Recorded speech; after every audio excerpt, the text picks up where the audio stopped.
Throughout American history, trust in government has ebbed and flowed, mirroring broader shifts in society, culture, and the economy. While many might look to the current political climate and find alarm in the low levels of public trust, it is crucial to view this dynamic through the lens of historical trends. Trust in centralized authority has never been a constant.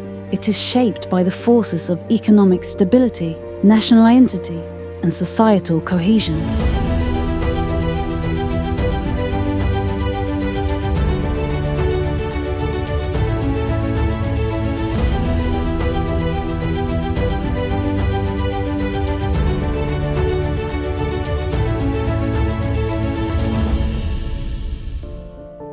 In the mid-20th century, trust in the federal government surged to unprecedented levels. The aftermath of the Great Depression, followed by the collective mobilization required for World War II, created a climate in which governmental authority was seen as a force for good. Franklin Roosevelt's New Deal expanded the role of the federal government, imbuing it with a sense of purpose. Economist John Kenneth Galbraith famously theorized that such expansions of government power were necessary for mitigating the excesses of capitalism, offering stability in moments of crisis. However, such trust did not come without cost. In the pursuit of stability, dissent was often suppressed, and vast swaths of the population were disenfranchised. The economic theories of Friedrich Hayek, who warned against centralizing too much power, offer a counterpoint to this moment of high trust, suggesting that government overreach stifles individual liberty and economic innovation.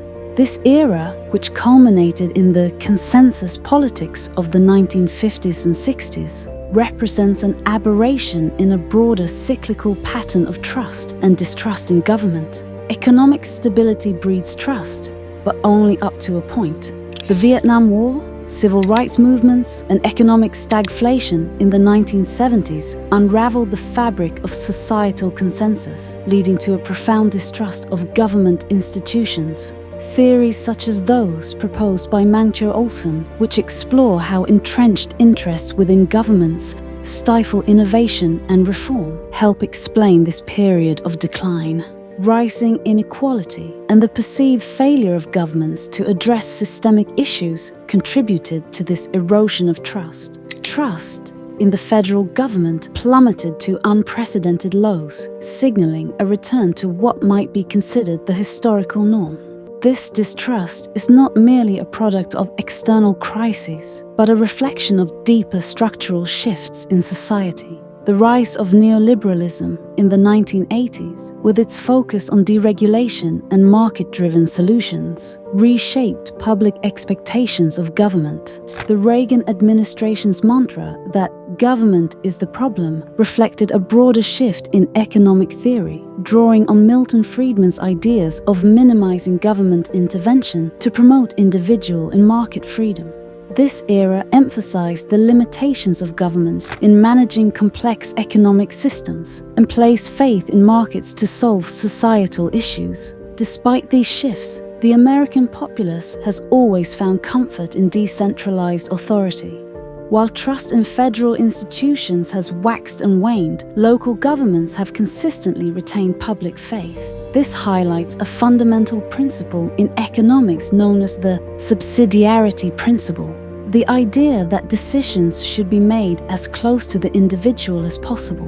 Local government, charged with practical matters like infrastructure, education, and community welfare, has remained relatively insulated from the cycles of distrust plaguing larger institutions. In today's polarized climate, distrust of the federal government remains high, often viewed through the lens of partisanship.